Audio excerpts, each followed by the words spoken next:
Stephen never expected a simple envelope to break him. Not on a Tuesday morning. Not in his corner office towering above New York City. Not after years of pretending he was untouchable. But the moment he slid his thumb beneath that flap. The moment he pulled out a sheet of paper covered in purple crayon. His entire world shifted. His hands trembled before he even finished reading the first line. "Please read this."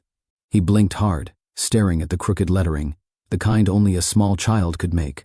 A second later, something else slipped from the envelope. A drawing, a tall white man, a black woman, and a little girl standing between them, holding both their hands. Stephen's breath left his body. His shoulders shook. For the first time in years, the billionaire CEO dropped into his chair like a man who'd been struck in the chest. Tears gathered in his eyes. Not quietly, not with restraint, but with a force he could no longer control. This wasn't just a picture. This was a truth he never saw coming. A truth hidden from him for 6 long years. As the letter crumpled in his weakening grip, a voice echoed in his memory. Soft, hurting, almost pleading. "Please don't break her. Or me." Again. Marbell's voice. The woman he loved. The woman he left. The woman he never forgot. His knees touched the polished floor of his 68th floor office. And for the first time in his successful, carefully curated life, a billionaire CEO fell apart because of a child's drawing. A billionaire CEO fell to his knees today because of a letter written in purple crayon. Have you ever made a mistake so heavy you wished life would give you one more chance to fix it? What would you do if the past you ran from suddenly appeared in your hands, written by the daughter you never knew existed? This is the story of a man forced to confront the heart he broke, and the little girl whose innocence might be the only thing strong enough to rebuild him. A journey of truth, shock, redemption, family, cultural divides, healing, and the power of second chances. Before we continue, please like this video and leave a comment. It helps YouTube share this story with more people who might need it. And don't forget to subscribe to Mr. Michael Stories for more powerful life lessons. Welcome back to Mr. Michael Stories, where life's most powerful lessons come wrapped in unforgettable tales, where yesterday's quiet sacrifices echo into today's hardest choices. Here we unwrap the hidden truths of everyday lives, where family ties are tested, broken, and sometimes, miraculously, restored. If you're new to this family, thank you for joining us. Please hit the subscribe button because it helps us share stories like this on YouTube. Before Stephen received Azari's letter, before the guilt, before the search for redemption, there was a time when he and Marbell stood on the same side of life. A time when laughter came easily. A time when the future felt like something they could build together. Their relationship didn't begin with sparks flying or dramatic romance. It started quietly, almost gently, the way some of the strongest bonds do. Stephen met Marbell during a charity collaboration he attended as the face of one of his company's initiatives. She wasn't there to impress anyone. She wasn't trying to charm executives or network her way into opportunities. She was simply helping coordinate the event, moving tables, calming stressed volunteers, bringing order where chaos tried to form. Stephen noticed her before she noticed him. Not because she tried to stand out, but because she didn't. She was laughing with a group of teenagers she had helped organize for a youth workshop. Her laugh was warm, unfiltered, and genuine. It stood out in a room full of restrained professional smiles. Stephen, who'd spent most of his life smiling for cameras and board members, felt something shift inside him. When she finally walked past him, he greeted her politely. She returned the gesture with a nod and a quick smile. Nothing flirtatious, nothing forced. Just real. He wasn't used to real. Later that day, they spoke again. She teased him lightly about his stiff posture and how he kept adjusting his tie to avoid looking uncomfortable. It was the first time in years anyone had spoken to him in a way that didn't to revolve around his wealth, his company, or what he could provide. He found himself wanting to talk to her again. So he did. Their conversations were simple at first. They met for coffee. They exchanged stories from childhood. Marbell told him about growing up in Atlanta, surrounded by family, church gatherings, porch conversations late into the night, and community values that shaped her identity. She painted her world with words, stories of sisters who felt more like best friends, a mother who kept the home afloat with strength and grace, neighbors who felt like extended relatives. Stephen, raised in a world of private schools and silent dinners with emotionally absent parents, listened like someone discovering a new color. Her world felt warm. His felt padded and distant. The more time they spent together, the more he craved that warmth. Their relationship deepened slowly. Late-night calls turned into weekend visits. Weekend visits grew into quiet dinners tucked away from public eyes. Stephen felt seen in a way he hadn't felt since he was a teenager. Marbell had this uncanny ability to look at his loneliness without flinching and without pity. She cared. Not about his status, not about his name, but about him. For a while, everything was easy. Until the world outside their private moments started creeping in. The first sign of trouble came during a dinner party Stephen's colleagues invited him to. He brought Marbell because he wanted her by his side, wanted the world to see the woman he was falling for. But it didn't take long for him to notice the glances. Quick, sharp, judging. People whispered. Some hid their reactions better than others. A few didn't bother hiding anything at all. And Stephen, who had spent his entire life trying to fit the expectations of people who measured worth by appearance, felt that old pressure return. He hated himself for it, but he felt it all the same. The next wave came from his family. His mother was the first to comment. "Stephen, she seems kind, but is she the right fit? Your world is very different." He tried to defend Marbell, but each conversation chipped away at him. His father didn't even pretend to be supportive. "You have a responsibility to your image, to this family. Think with your head, not your emotions." That word, responsibility, haunted Stephen. It had been drilled into him since he was a boy. Be the example. Be the successor. Be the face of their legacy. He tried to ignore the pressure, but the comments multiplied. His inner circle hinted at how the relationship might confuse investors. Friends made casual remarks about potential complications. Even distant acquaintances felt entitled to opinions. With every remark, Stephen felt a little weaker, a little more split between the life he wanted and the life he'd been groomed to maintain. Meanwhile, Marbell sensed the shift. It happened in small ways at first. Stephen hesitated before linking their hands in public. He stopped telling certain people about her. His answers became shorter when she asked about his day. The emotional distance didn't show up all at once. It crept in, soft and slow, like something trying not to be noticed. But she noticed. One evening, she confronted him gently, hoping to understand. "Stephen, are you ashamed of me?" His heart dropped into his stomach. "No, never. I care about you more than you know. Then why does it feel like you're pulling away?" He didn't have an answer that made sense. He didn't have an answer that didn't hurt her. His silence told her everything she feared. Still, she stayed. She tried. She believed in the version of him she had seen when nobody else was watching. She believed he could push past the pressure and choose her, not because of who she was or wasn't, but because of who she made him feel he could be. But the pressure didn't let up. The world he came from had a way of tightening around him whenever he attempted to step outside of its boundaries. Every time he tried to stand firm, something or someone pushed harder.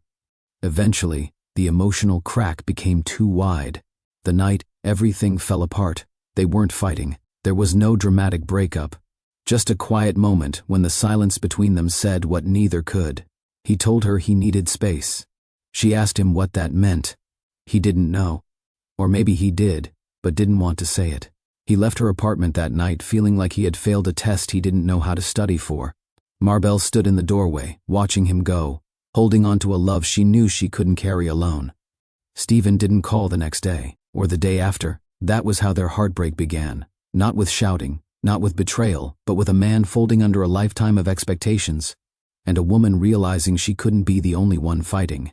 He walked away. She let him go, not because she wanted to, but because chasing someone who wasn't ready to stand with her would have broken her even more. And that was how a single choice created the wound that shaped their lives. When Stephen walked out of Marbell's life, she didn't fall apart immediately. Heartbreak doesn't always strike like lightning. Sometimes it creeps in slowly, settling into the corners of a person's life when the room gets quiet, when the phone doesn't ring, when the silence stretches into days. Marbell tried to convince herself she was fine. She went to work. She visited her sisters. She smiled during Sunday gatherings, Even though the smile felt lighter than it used to, she kept functioning because that's what she had always done. Survive first, process later. It was a rhythm she learned from watching her mother navigate hard seasons with grace and grit. But when the loneliness finally caught up to her, she packed a few boxes and left the city where she met Stephen. She returned home to Atlanta, the place that had shaped her, the place where people didn't care about status or image, but cared about whether you ate, whether you rested, whether you had someone to talk to when life became heavy. Her mother welcomed her with open arms. Her sisters embraced her, no questions asked. Her old neighborhood greeted her with familiarity, stories, and comfort. Atlanta became the shield she needed. The move wasn't easy. She had no savings to lean on, no partner to support her, and no emotional clarity. But she had determination, something heartbreak couldn't destroy. She found a small apartment on the east side. It wasn't glamorous, but it was hers. The walls were thin, the kitchen was modest, and the floors creaked a little. But it was a space she could rebuild her life in. She worked 2 jobs for a while. One shift early in the morning, the other late enough that she often came home exhausted. Her paycheck was stretched thin, but she managed. One night, after work, she sat on the edge of her bed and stared at the pregnancy test she had just taken. 2 lines, clear as day. Her breath caught. Her eyes filled slowly. Not with fear, though fear was present, but with realization. This child would tie her to the past. To Stephen. To the love she didn't know how to let go of. To the pain she was trying to outrun. She placed her hand over her stomach. "I've got you," she whispered. Those words became a promise she never broke. Pregnancy shifted everything. She worked fewer shifts to protect her health. Her mother started cooking more meals for her. Her sisters took turns driving her to checkups. Her neighborhood, deeply rooted in community values, showed up naturally without needing to be asked. A neighbor dropped off groceries. An older woman from church gifted her baby clothes. The local corner store owner gave her discounts on items he knew she needed more of. She didn't broadcast her situation. She didn't explain who the father was. People respected her privacy. They could sense the weight she carried, and they responded with support instead of questions. The day she went into labor, her sisters rushed her to the hospital. It wasn't an easy delivery. Hours passed. Her mother held her hand through contractions. Nurses offered encouragement. And then finally, the sound that would change her life filled the room. Soft at first, then stronger. A cry. They placed the baby in her arms. A girl, light skin, curly hair, big, curious eyes that seemed to study her face even before she fully opened them. Marbelle's heart cracked open instantly. She named her Azari, a name she chose for its meaning, support, and strength. The name matched the child perfectly. Azari became the center of her world. The reason she kept pushing through tired mornings. The reason she accepted the hard days without complaint. The reason she never collapsed under pressure. Raising her alone wasn't easy. The nights were long. The bills were unforgiving. The exhaustion was constant. But the love was steady. As Azari grew, she brought joy into every room she entered. She laughed easily, smiled widely, and clung to her mother with a trust so pure it could mend anything broken. Marbelle worked hard to keep life steady for her. She chose jobs that allowed her to be present. She found a daycare run by a neighbor she trusted. When she had extra money, she bought second-hand books and toys. When she didn't, she improvised, turning cardboard into castles and paper into crowns. Her neighbors adored Azari. The older women on the block often called her sunshine, saying she brightened the sidewalks with her energy. The kids loved playing with her, even though she was younger than most of them. And the aunties on the porch, who saw everything, missed nothing, and commented on half of it, treated her like one of their own. Atlanta had always been a place where community wasn't a concept, it was a lifestyle. People checked on each other. They swapped meals. They shared advice, even when you didn't ask for it. And in that environment, Azari thrived. But even in the fullness of that community, challenges were real. There were months when money stretched too thin. Days when Marbelle worried about paying for daycare. Nights when she sat on the edge of her bed and wondered if she was doing enough. And always, beneath everything, was the quiet ache she never voiced. The ache of raising a child alone. The ache of watching Azari grow knowing part of her story was missing. The ache of knowing Stephen had no idea his daughter existed. Marbell didn't speak his name out loud, not because she hated him, but because she feared she would never find the right words to explain what happened. She feared stirring emotions she didn't have the strength to face again. Still, she kept going. She built a life routine, woke up early, packed lunches, took Azari to daycare, went to work, returned home for dinner and bedtime stories. Weekends were spent with family, cookouts, celebrations, church gatherings, and memories made on porches and playgrounds. The years passed the way years do, quietly, slowly, and then all at once. Azari grew into a bright, observant child. She asked questions. She noticed differences. She studied faces, including her own reflection. And as she became more aware of the world, she also became more curious about the one person who wasn't in it. One afternoon, as Marbell braided her hair, Azari asked softly, "Mommy, do I have a daddy?" The question stung, though Marbell kept her hands steady. "Yes, baby. You do." "Where is he?" "In another place." "Does he know me?" Marbell paused. The truth sat heavy in her throat. "No, baby, he doesn't." Azari looked up, eyes thoughtful. "Will he ever know me?" Marbell kissed her forehead. "I don't know, sweetheart." It was the most honest answer she could give. But inside, a part of her whispered a hope she had buried years ago. Maybe life would bring the truth forward one day. Maybe someone beyond her control would force the past into the present. Maybe the little girl she raised with her entire heart would someday know the man who helped create it. And eventually, that day came, in the form of a letter, written in purple crayon, slipped into the hands of the man who once walked away. Azari was the kind of child who didn't just look at the world, she studied it. She watched people closely, listened even when adults thought she wasn't paying attention, and asked questions that made grown folks pause mid-sentence. Her mind worked like a small engine, steady, curious, always processing. As she grew older, the questions she asked shifted. They became deeper, more personal, more rooted in the things she saw around her. Children have a way of observing what adults overlook, and Azari took in everything. She noticed the fathers at church who lifted their kids in their arms. She noticed the dads at the playground who pushed swings higher. She noticed the men who carried children on their shoulders at festivals. She noticed when her friends at daycare ran to their fathers at pickup time. And gradually, she noticed something else. She didn't have anyone to run to except her mother. It wasn't sadness at first, more like curiosity, a quiet wonder about what made her life different from the ones she saw around her. One morning while sitting at the kitchen table eating cereal, she asked, "Mommy, how come I don't have a daddy like Jalen has?" Marbell froze in place, spoon midair. She had known this question would come eventually, but knowing it and being prepared for it were two very different things. She placed the bowl on the counter, inhaled slowly, and sat across from Azari. "You do have a daddy," she said gently. "He just isn't here." Azari frowned. "Where did he go?" Marbell hesitated. "He lives far away." "Does he know about me?" That question hit deeper than any question before it. Marbell tried to steady herself, but her voice barely held together. "No, baby. He doesn't." Azari wasn't angry. She wasn't sad. She just looked thoughtful, as if piecing together a puzzle she didn't yet understand. She nodded and returned to her cereal, swinging her small feet beneath the table.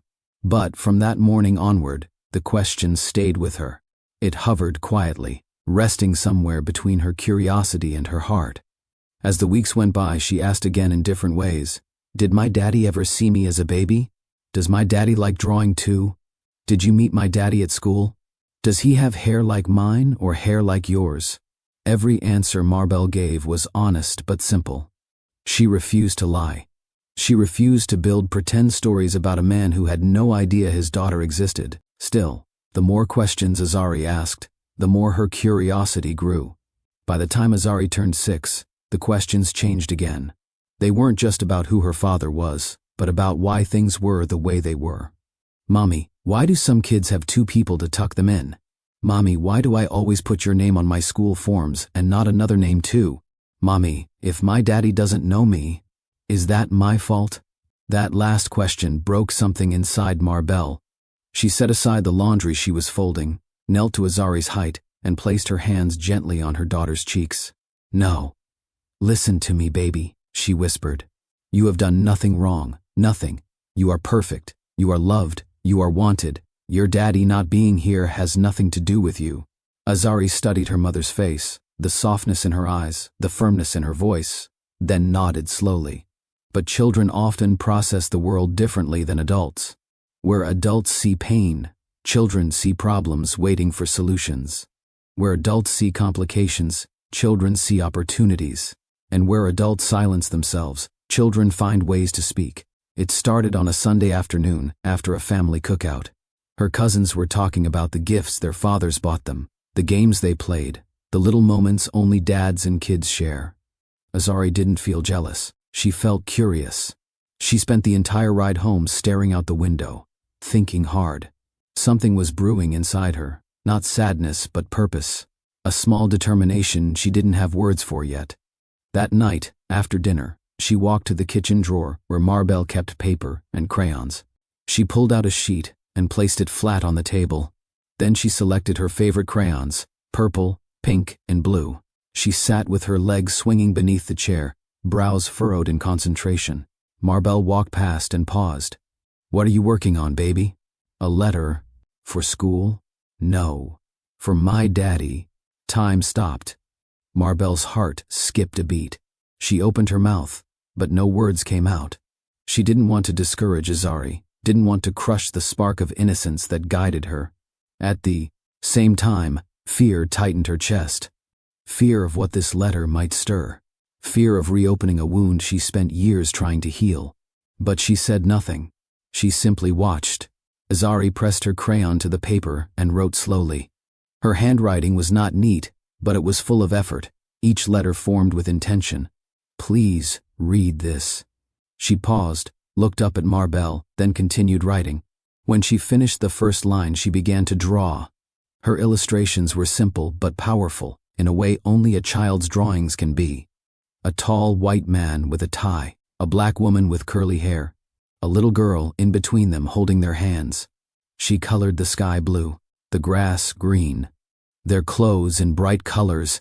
Then she added a small heart above the trio, small and slightly tilted. When she was satisfied, she set the crayon down and slid the page toward her mother. "Mommy, I want him to see me," she said softly. "I want him to know I'm here." Marbell swallowed hard. This was the moment she feared, and prayed for, and didn't know how to handle. She looked at the drawing, the family they never had, but could have, in another life. "Baby, how would I even give this to him?" she asked gently. Azari lifted her small shoulders in a shrug. "You're smart. You'll know." The innocence of her confidence hit Marbell deep. Her daughter believed in solutions. Her daughter believed in people. Her daughter believed in possibility. Something inside Marbell softened. Not hope, not forgiveness, but acceptance. Acceptance that this child deserved answers she could no longer delay. That night, after Azari fell asleep, Marbell sat on the couch staring at the letter. The weight of it settled on her chest. She didn't know where Stephen lived now. She didn't know what kind of man he had become. She didn't know how he would react. But she knew what she had to do. Azari had spoken with her heart, and a mother listens. The next morning, Marbell placed the letter in an envelope, wrote Stephen's name the only way she remembered it, and trusted that if life wanted truth to surface, it would find its path. Azari watched her slip the envelope into her bag. "Are you gonna send it?" "Yes, baby, I am." Azari smiled, wide, hopeful, innocent. And that was how a child, with crayons and courage, changed the direction of 3 lives without even realizing it. Stephen's office sat on the 68th floor of a glass tower that pierced the New York skyline. From the outside, the building looked like triumph. Sharp lines, steel structure, modern design. The kind of place people glanced at and whispered, "A powerful man works there." Inside, however, the air felt heavy, muted, almost suffocating. Stephen sat behind his desk, surrounded by achievements. Awards lined one wall. Framed magazine covers lined another. A bookshelf boasted titles praising leadership, strategy, and financial dominance. Everything around him looked polished and successful, but the man at the center of it all felt hollow. He stared at spreadsheets without absorbing them. He responded to emails without feeling present. His assistant's voice came through the intercom every 10 minutes, asking whether he wanted coffee or needed reminders for upcoming meetings. His answers were automatic. For years, this office had been both his fortress and his prison. By mid-morning, he rubbed the bridge of his nose and leaned back in his chair, trying to steady the weight inside his chest, a weight he could never fully explain, even to himself. Some days felt like routine. Others felt like he was a ghost trapped in a life everyone else celebrated. A knock sounded at his door. His assistant peeked in. "Mr. Stephen, there's a piece of mail for you. It doesn't look official." He frowned. Official?" She hesitated. "It looks handwritten. Probably fan mail, but something told me to bring it up myself." She placed the envelope on his desk. Plain, slightly wrinkled, no company letterhead, no recognizable center markings. Only one line was written on the front in a shaky, childlike script. "For Mr. Stephen. Please read this." His assistant left without another word. Stephen stared at the envelope for a few seconds, puzzled. Fan letters usually went to a separate department. Children occasionally wrote to him, but those letters were typically filtered by staff and sent with the rest of the charity correspondence. But something about this one made him pause. He picked it up. The paper was light, the handwriting uneven, slightly pressed on one side like the writer had held the crayon too tightly. He opened it carefully, almost reluctantly, as though part of him sensed this wasn't just a letter, it was something more. The moment he pulled the folded sheet out, he froze. Purple crayon, the uneven shape of each letter, and the first line that punched the air out of his lungs. "Please read this." His heart started beating faster. He unfolded the page fully, eyes scanning the words that came next, short sentences, imperfect spelling, the kind of writing only a child could produce. The sound in the room seemed to fade. The office felt too quiet. The world narrowed to the crayon strokes on that page. As he reached the bottom, something else slipped out of the envelope. A drawing. Childlike, simple, but devastating. A tall white man holding hands with a little girl. Beside them, a black woman stood smiling gently. A sun above them. 3 hearts drawn around their heads. Stephen's breath hitched. His fingers shook violently. He didn't realize his vision had blurred until a tear dropped onto the corner of the drawing. He blinked in disbelief. A little girl drew this. A little girl who knew his name. A little girl who wanted him to read her words. His pulse raced as a whisper formed in the back of his mind. A whisper he didn't dare speak aloud. "This can't be." He set the drawing down, but it didn't feel real. His chest tightened, and he reached for the chair as a wave of emotion surged through him. He pressed his hand over his mouth, trying to steady his breathing, but the pressure in his chest grew heavier by the second. And then he saw the name at the bottom, written in purple with a small heart beside it. Azari. He whispered the name so quietly it barely left his lips. Azari. The moment the name flowed out, the room seemed to tilt. A deep ache from a forgotten part of him rose like a tide he couldn't fight. His knees weakened. He dropped into his chair as though gravity had tripled. His hands shook uncontrollably. His breathing grew uneven. Then, the first tear fell, followed by another and another. He didn't cry like a man holding back. He cried like someone whose soul had been cracked open. A sound escaped him, not loud but raw, the sound of regret meeting truth. His elbows hit his desk. His head lowered. His hands covered his face. This wasn't the controlled frustration he felt in boardrooms. This wasn't the silent anger he carried at night. This wasn't the quiet sadness he tried to drown with work. This was grief. This was shock. This was the moment a man realized the life he built had a missing piece he never knew existed. As tears pooled onto his desk, memories pushed their way to the front of his mind. The letter didn't just open a wound, it tore through time. He saw Marbelle's smile the first time they met. The warmth in her laugh, the way she looked at him with sincerity he rarely encountered. He saw her crying the night he left, her arms folded tightly, her voice trembling as she asked him why he was giving up on them. He saw himself walking away, choosing comfort over courage. He saw her standing in a doorway, not the one from the past, but the one he feared in the present. whispering the words that played in his mind despite never hearing them before. Please don't break her. Or me. Again. He didn't know if she would actually say that, but he felt its truth echoing inside him. As the flashbacks washed over him, he realized something deeper. He had never let go of her. Not truly. Not fully. He buried her under obligations, expectations, and family approval, but she remained the heartbeat he tried to ignore. The letter made everything real. The possibility, the connection, the consequence. A little girl out there, with a name he had never heard, who drew herself holding his hand, the hand of a man she had never met. He wiped his face with trembling fingers and read the letter again. Every line hurt more the second time, not because it was sad, but because it was innocent. Innocence is heavy when placed in the hands of someone who carries guilt. Stephen stood up abruptly, pacing the room. His breaths came fast. His mind raced.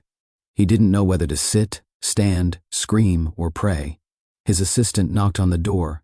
"Mr. Stephen, are you all right?" He couldn't find words. He swallowed and forced out, "I need a minute." She left, sensing something private was unfolding. Stephen closed the door, leaned his forehead against it, and whispered the question. That terrified him more than any financial crisis ever had. Is she mine? He didn't know. He couldn't know. Not yet. But his heart reacted as though the answer was already true. Azari. The name stuck in his throat. He turned toward the window overlooking the city. It stretched far and wide, powerful and cold, the opposite of the life he once imagined with Marbell. He exhaled shakily. This wasn't coincidence. This wasn't chance. This was a message life decided he could no longer ignore. He walked back to his desk, picked up the drawing, and traced the crayon lines with his thumb. A simple sketch, but it carried a weight no contract ever could. He whispered again, his voice breaking. "Marbell, what happened to us?" But the real question sat inside the purple letters in his hand. What happened to her? And the little girl she raised without me? For the first time in years, Stephen wasn't thinking about earnings reports, partnerships, or deadlines. He wasn't thinking about the image he worked so hard to maintain. He wasn't thinking about expectations. He was thinking about a child who believed he would read her letter, a child who drew a family, a child who unknowingly exposed the truth that had been hidden from him for 6 long years, the truth he now needed to face, no matter the cost. Stephen stood motionless in the middle of his office, clutching the drawing like it was the last solid thing holding his world together. The city stretched beneath him, busy, loud, relentless, but inside his chest, everything was quiet. Except for one truth echoing louder than anything he'd ever known, he needed to see Marbell. And he needed to see Azari. That realization didn't arrive gently. It hit him with a force that made him grip the edge of his desk to steady himself. He turned the drawing around slowly, studying each crayon stroke, each imperfect line, each tiny symbol of a life he never knew he had a place in. The drawing wasn't perfect, but it was full of intention. A child drew it with trust. A child drew it with hope. A child reached out to him without even knowing what he would do with her message. Stephen exhaled shakily and looked at the letter again. 6 years. 6 years of silence. 6 years of not knowing. 6 years of living his life unaware that something so precious existed. Or someone. A child. A daughter. The weight of that possibility, even without confirmation, was strong enough to make every part of him tremble. He walked to the window, staring out as the sun reflected off the surrounding buildings. Each reflection reminded him of moments he lost, moments he didn't even know he should have been present for. First words, first steps, birthdays, laughter, tears, milestones that came once and never returned. His chest tightened painfully. How could this happen? He whispered to himself. He wasn't blaming anyone, not yet. He wasn't making excuses. He wasn't looking for someone to point a finger at. He was simply trying to understand how 6 entire years could pass without him knowing. But the more he tried to reason it out, the clearer everything became. The how didn't matter yet. What mattered was that a child had reached out to him. And he needed to reach back. Right now. He turned away from the window and paced the room, each step filled with urgency. He didn't pack a bag. He didn't schedule a driver. He didn't plan anything. His instincts were louder than his routines. He reached for his phone and pulled up flight schedules without waiting for his assistant. He didn't want to explain anything to anyone. He didn't want company. He didn't want luxury. He didn't want special arrangements. He wanted to go to Atlanta, immediately. Scrolling through flights, he ignored the first-class options his company always pre-booked. He bypassed the private jet the board insisted he use for security and comfort. He ignored every convenience that came with being a billionaire. Instead, he clicked the first available economy seat on a commercial airline. It wasn't about pride. It wasn't about image. It was about humility and urgency, and the simple truth that he didn't deserve comfort in this moment. He needed to face the consequences of the choices he made years ago. He needed to meet the little girl who reached out to him with purple crayon hope. When he confirmed the booking, a message appeared. "Your seat has been reserved." Something inside him sank at the normalcy of the sentence. This wasn't a business trip. It wasn't a negotiation. It wasn't a presentation. This was his life cracking open, and he was stepping into the mess he created. His phone buzzed. His assistant, "Mr. Steven, are you canceling your afternoon schedule?" "You have." He cut her off. "Yes. Cancel everything for the next few days. Should I arrange the jet?" "No." A surprised pause. "Sir, then how will you?" "I'll send you my itinerary. Please postpone all meetings. And don't let anyone contact me unless it's an emergency." "Yes, sir." He hung up before she could ask more questions. For the first time in years, he didn't feel concerned about how his absence would impact the company. He didn't worry about investors. He didn't worry about headlines. He didn't worry about profit margins. He worried about a 6-year-old girl who had drawn him into a family she believed he belonged in. He glanced at the clock on his wall. The flight departed in 3 hours. He didn't have time to go home and pack. He didn't want to. He grabbed his coat, slid the letter carefully inside his inner pocket, then placed the drawing inside a portfolio so it wouldn't wrinkle. He held the portfolio to his chest longer than necessary. It felt like holding a connection he never had the courage to pursue before. Finally, he walked to the door, reached for the handle, but stopped. Fear hit him. Not a small fear, a deep one. The kind that made him close his eyes and breathe slowly just to stay upright. What would he say to Marbell? Would she slam the door in his face? Would she even want to see him? Would she tell him he had no right to be in Azari's life? Would Azari be scared of him? Would she look at him like a stranger? Would she cry if she knew he wasn't there for her all these years? He swallowed hard. The questions piled up, heavier than anything he had ever carried. Regret settled over him like a cold fog. Regret for leaving. Regret for not checking on her. Regret for letting pressure define him. Regret for becoming the man who walked away from the only woman who ever made him feel whole. He lowered himself into his chair again, elbows resting on his knees, head hanging low. "I should have fought for her," he whispered. "I should have stayed." He wasn't speaking to the room. He was confessing to the silence. His silence was interrupted by another thought, one he couldn't avoid now. If Azari really was his child, what kind of father had he been? A non-existent one. A ghost. A name she hardly knew. A man she reached out to without truly understanding who he was. His throat tightened. "I don't deserve her," he whispered. "But I need to try." He stood up again, slower this time, but with more resolve. He picked up his coat, placed the portfolio carefully inside, and walked to the door. This time, he didn't pause. He stepped into the hallway, ignoring the greetings from employees who had no idea their CEO's world had just shifted. He walked past the conference rooms, past the executive suite, past the elevators lined with people waiting. He headed to the stairwell. He didn't need anyone watching him right now. As he made his way down, step after step, he felt as though each flight of stairs symbolized a layer of pride being stripped away. By the time he reached the bottom, he felt something he hadn't felt in years: humility. Raw, unfiltered, necessary. Outside the building, the wind was stronger than he expected. It pushed against him, forcing him to plant his feet firmly. He pulled his coat close and walked toward the street, ignoring the town car waiting for him. His driver stepped out. "Sir, should I?" "Not today," Steven said softly. "Thank you." The driver nodded, confused but respectful. Steven hailed a cab instead. A billionaire CEO choosing a yellow cab in New York was not a common sight. But today, everything about Stephen felt different. He slid into the back seat, holding the portfolio on his lap. "Airport," he said quietly. The cab pulled away from the curb.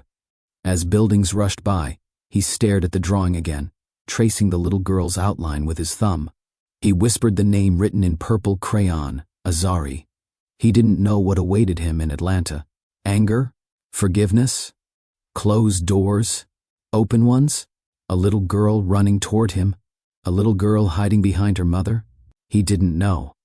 But he knew he needed to go. He knew he couldn't unsee the letter.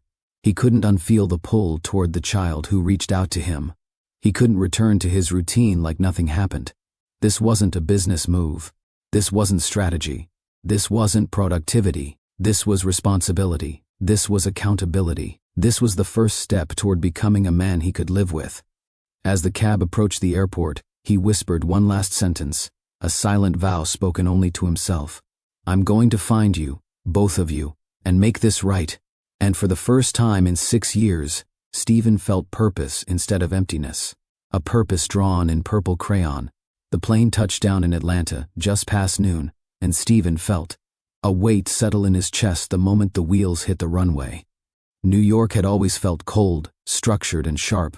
Atlanta felt different the second he stepped off the jet bridge. The air was warmer, thicker, and carried a mix of scents he couldn't quite place: street food, fresh-cut grass, and summer heat settling over a city that blended history with movement. He booked a rideshare, no car service, no chauffeur, and climbed into the back seat, still clutching the portfolio containing Azari's drawing. The driver didn't recognize him, which gave Stephen a strange comfort. He didn't want to be the CEO today. He didn't want to be the man people whispered about in boardrooms. He wanted to be human. The car pulled onto the highway, and Stephen stared out the window, watching the city unfold. Unlike the glass towers he was used to, Atlanta's skyline blended tall structures, with neighborhoods, murals, parks, and streets alive with energy. He saw families standing outside food trucks. He saw porch chairs lined with people talking. He saw kids riding bikes along sidewalks. The city breathed differently. It moved differently. It held warmth he had never let himself understand. As the car drove deeper into the neighborhood where Marbell lived, Stephen noticed the change in pace. People were outside. Kids ran freely. Neighbors waved from porches. There was laughter, music drifting from open windows, and conversations happening in the open air. He had never lived in a place like this. He had never belonged to a community like this. He had never even imagined raising a child in a neighborhood like this. His grip tightened around the portfolio. The driver made a turn and slowed down as they approached a row of modest apartments. Nothing fancy, nothing extravagant, just small lived-in homes that held stories in the way the windows were decorated and how the porches looked used rather than staged. "Here you go," the driver said quietly. Stephen nodded, paid him, and stepped out. For a moment, he froze. He expected a rush of confidence. He expected determination. Instead, he felt fear. His legs felt stiff, his breath uneven, his mind racing with uncertainty. What if she didn't want to see him? What if she yelled? What if she cried? What if she laughed in disbelief? What if she shut the door in his face? What if Azari hid behind her mother with wide, frightened eyes? He took a breath and steadied himself. He wasn't here to demand anything. He wasn't here to argue. He wasn't here to defend his past. He was here because a little girl asked him, through crayon and courage, to read her message. He was here because he needed to face what he left behind. Before he moved, he scanned the surroundings. Children played near the courtyard, their laughter echoing across the apartments. A group of older women sat on a shaded bench, watching the kids, talking, and occasionally pointing things out to one another. Their eyes held sharpness. Atlanta aunties always knew everything happening on their block. Stephen felt completely out of place. He adjusted his coat, looked down at his shoes, the only ones in sight. That looked expensive, and suddenly felt ridiculous for wearing them. He raised his head again. And that was when he saw her, Marbell. At first, he thought his mind was playing tricks on him. She was walking toward one of the apartment doors carrying a grocery bag. Her hair was slightly different than he remembered. Full, natural, pulled back loosely. But her posture, her presence, her quiet strength, it was all the same. A wave of memory crashed over him. The way she used to smile, the softness in her voice, the warmth she carried everywhere she went. He swallowed hard. She hadn't seen him yet, but he couldn't look away. She moved with the casual grace of someone who didn't have time to impress anyone. She placed the grocery bag down, fixed something near the door, and brushed a curl away from her face. His heart ached. He had loved this woman once. Maybe he still did. He didn't know. But he knew that seeing her again brought every truth back to the surface. Before he could gather his thoughts, the apartment door opened from the inside, and a little girl stepped out holding a small toy. A little girl, light skin, soft curls, bright, curious eyes, wearing sneakers that lit up when she walked. Stephen felt the world tilt. Azari. He didn't need a DNA test to feel the connection strike him. Something inside him responded instantly, instinctively, like a string had been pulled tight between them without warning. The little girl looked exactly like the drawing she sent. She stepped onto the porch, humming softly as she bounced her toy in her hand. She seemed happy, innocent, completely unaware that a man who might be her father stood across the courtyard staring at her like he was seeing a miracle. Stephen inhaled sharply. His knees nearly buckled. For a moment, he forgot how to breathe. His heart pounded so loudly, he was sure someone could hear it. He whispered her name without meaning to. Azari. The sound didn't carry far, but it carried enough emotion to change him. He watched her walk toward Marbell, tugging gently at her mother's hand. "Mommy, look at my shoes." Marbell laughed softly, the sound floating across the courtyard. "Baby, you're going to run those batteries out before dinner." Azari giggled. Stephen felt his throat tighten. This was his daughter, his flesh, his chance, his mistake made visible, his consequence, his hope. Everything he feared and everything he needed stood 20 yards away, glowing in the afternoon sun. He took one step forward, unable to stop himself. Just one step. And that one step changed everything. Marbell looked up. Her eyes locked onto his. Time froze. Her smile fell instantly, replaced by shock so deep it silenced even the air around her. Her breath caught. Her posture stiffened. She stared at him like she was seeing a ghost. Stephen stood completely still, afraid to move, afraid to speak, afraid to breathe wrong. His heart hammered against his ribs like it wanted to escape. Azari followed her mother's gaze, and her eyes landed on Stephen. The world held its breath. A curious expression formed on her small face, not fear, not confusion, something between wonder and recognition, as if part of her spirit sensed something familiar. Stephen whispered again, barely audible, "Azari." His voice cracked. Her eyes widened slightly, as though the sound reached her heart before her mind. Marbell swallowed, her voice barely holding together. "Stephen." The single word carried 6 years of pain, shock, betrayal, memories, endings, and beginnings. He nodded slowly, unable to form anything more than that. The courtyard noise faded. The children's laughter dimmed. The wind seemed to pause. Everything narrowed down to 3 people, a man who ran, a woman who survived, and a child who unknowingly brought them back together. Stephen stood there, feeling exposed, humbled, and terrified, but also, for the first time since receiving the letter, filled with a flicker of hope. Not forgiveness, not acceptance, just the first fragile thread of possibility. And for now, that was enough. For a long moment, the courtyard stayed unnaturally quiet. It was as if the entire block sensed the tension forming in the afternoon air. A few of the older women on the bench lowered their voices, subtly watching what unfolded. Kids slowed their running. Even the breeze felt hesitant, brushing softly against the 3 people caught in a moment that had been 6 years in the making. Stephen could barely steady himself. Marbell stood frozen. Azari looked between them with innocent curiosity. She tilted her head slightly, as children do when studying something they've never seen before. "Mommy, who's that?" she asked quietly. The question landed on Marbell's chest like a stone. She didn't answer immediately. Instead, she kept her eyes locked on Stephen, searching his face for something she wasn't sure she wanted to find. Anger, guilt, arrogance, remorse, a mixture of all of them? She didn't know. But his expression wasn't what she expected. He wasn't standing like a confident CEO. He wasn't holding himself with his usual precision and composure. He looked shaken, vulnerable, breathless, like a man who had just discovered the part of his life he never knew he lost. "Marbell," he said softly. Her name left his lips with a tremble, tugging at something deep inside.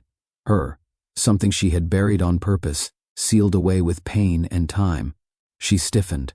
"What are you doing here?" she whispered, voice tight. His words caught in his throat. He swallowed hard. "I came because I had to see you." Her eyes flicked briefly to the portfolio tucked under his arm. She didn't need to ask what was inside. She already knew. Azari, still unaware of the emotional storm between the two adults, wandered closer to Marbell and tugged at her sleeve. "Mommy, is he lost?" she asked innocently. The question nearly broke Stephen. He blinked quickly, trying to keep composed, but his breathing shook. He lowered himself slightly, speaking gently so he wouldn't frighten her. "No," he said quietly. "I'm not lost." Azari looked at him. Not afraid, not shy, just curious. She studied him with the careful focus children use when trying to match a face to a feeling they can't name. Marbell stepped subtly in front of her, protective instinct rising. "Don't," she whispered to Stephen. "Not yet." He straightened, nodding respectfully. "I understand." She crossed her arms tightly. "How did you even find me?" Her voice wasn't angry. It was wounded. Stephen drew a slow breath. "I didn't know where to start. I didn't know anything. But when I saw the letter," his voice cracked, "I came straight here." "Why?" She pressed, arms still folded like armor. He lifted the portfolio slightly, unable to hide the emotion in his eyes. "Because of her," he said quietly. "Because she reached out to me." Marbell's jaw tightened. There was so much she wanted to say, so much she had rehearsed in her mind during moments she tried to forget him. But none of those words came out. Instead, what escaped was raw. "You don't get to show up after 6 years," she whispered. "You don't get to knock on my life like you just stepped out for groceries." He swallowed, taking the blow without defense. "I know. Do you?" she challenged. "Do you really understand what 6 years feels like?" He lowered his gaze. "Marbell, I didn't know. You have to believe me. I didn't know she existed." "That doesn't erase anything," she said, her voice cracking slightly. "I know it doesn't," Stephen replied. Silence tightened between them again. Azari peeked around her mother's leg, looking at Stephen with big, curious eyes. She didn't speak this time, but her presence softened the edges of the confrontation. Marbell took a sharp breath, fighting the overwhelming mix of emotions rising inside her. "You left," she said, her voice low and trembling. "You walked away from me. You didn't look back. You didn't check on me. You didn't ask if I was okay. You didn't even notice that something was wrong." "I was scared," Stephen admitted. He didn't try to excuse it. He just spoke honestly. "I let people influence me. I let fear get in the way. I let expectations crush me. And I convinced myself that walking away was easier than facing everything." Marbell closed her eyes tightly, fighting back tears. "That doesn't change what happened," she whispered. "No," he said, voice soft. "But I'm here now because I want to make things right." She opened her eyes and looked at him sharply. "You can't fix 6 years with one apology. I'm not asking you to forgive me today." "Good," she replied quickly. "Because I don't know if I can." Azari tugged at her again. "Mommy, are you okay?" Marbell kneeled, cupping her daughter's face. "I'm okay, baby. Mommy's okay." Azari looked at Stephen. "Are you sad?" Her innocence pierced him. He knelt down too, slow, careful, giving her space. "Yes," he whispered. "I'm very sad." "Why?" she asked. He inhaled deeply. "Because I made a big mistake a long time ago, and I hurt someone I really cared about." Azari blinked, absorbing the answer like a puzzle piece she wasn't sure how to place. "Oh," she said softly. Her tiny voice carried unexpected weight, so light, yet so grounding. Marbell stood again and stepped slightly aside, instinctively forming a triangle between them. "You don't get to confuse her," she warned quietly. "I won't," he promised. They stared at each other, pain, caution, and unresolved emotion swirling between them. Azari shifted her gaze between the two adults, sensing something important but not understanding the details. Then she asked the question that froze both of them. "Do you know my name?" Stephen's breath caught. He opened his coat gently and pulled out the portfolio. Inside, he held the drawing carefully, almost reverently, and showed it to her. "Yes," he whispered, his voice breaking. "I know your name." Her eyes widened. "You saw my picture?" He nodded slowly. "It's beautiful." Azari smiled, a small, genuine smile that felt like sunlight cracking through clouds. Marbell's eyes filled with tears she desperately tried to hide. Azari took a step forward. "Did you read my letter?" "I did," he said softly. "Every word. Did you like it?" Stephen swallowed hard, feeling his emotions rise again. It changed everything. Azari didn't fully understand what that meant, but she understood sincerity. She understood emotion. She understood when someone wasn't lying. She took one more step forward. "You look like my picture," she said simply. The words hit Stephen like a blow and a blessing at the same time. Marbell turned away for a moment, covering her mouth as tears finally fell. Stephen didn't move closer. He didn't reach out. He didn't assume anything. He just let the moment breathe. Azari walked back to her mother, wrapping her arms around Marbell's leg. "Mommy, can he come inside?" she asked softly. Marbell froze. Stephen's eyes shot up in shock, hope flickering through the fear. Azari tugged again. "Mommy." Marbell wiped her face quickly, overwhelmed. Her heart fought her logic. Her wounds fought her daughter's innocence. Her past battled the fragile possibility of something new. She looked at Stephen, really looked at him, and saw not the man who left her years ago, but the man standing before her now. Shaken, humbled, changed. After a long silence, she exhaled shakily. "You can come in," she whispered, "but only for a little while." Stephen nodded, voice tight. "Thank you." Azari smiled and grabbed her mother's hand. And in that moment, without knowing the depth of what she had done, a 6-year-old girl quietly became the bridge between two broken adults trying to find the pieces of a story they never finished. Marbell opened the apartment door slowly, as if unsure whether she was ready to let the past cross her threshold. Stephen stood behind her, not rushing, not assuming, not even breathing too loudly. Everything about him looked careful, his steps, his posture, his eyes watching every move she made.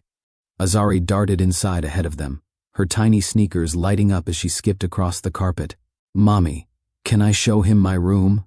Marbell inhaled sharply. The question struck her harder than she expected. She forced a gentle smile. Let him sit down first, baby." Azari nodded eagerly and climbed onto the couch, bouncing lightly with excitement. Stephen stepped inside the apartment. It was small, tidy, lived in. A space that held stories, effort, sacrifice, warmth. A space built on love, something money couldn't manufacture. He didn't look around like a man judging or comparing. He looked around like someone absorbing a world he knew he didn't help create. The walls held photographs of Marbell and Azari, laughing at parks, celebrating birthdays, wearing matching outfits on holidays. There were drawings taped to the fridge, children's books stacked on the coffee table, and a small basket overflowing with toys. Everything in the apartment whispered a life he had never seen but somehow belonged to. Stephen's throat tightened. "This is really nice," he said quietly. Marbell didn't respond. She hung her keys near the door and crossed her arms, not aggressively, but protectively, like she needed something to hold on to emotionally. Azari jumped down from the couch and rushed toward Stephen, with the confidence of a child who felt no danger, only curiosity. "Do you want to see my favorite toy?" she asked brightly. Stephen crouched down to her height.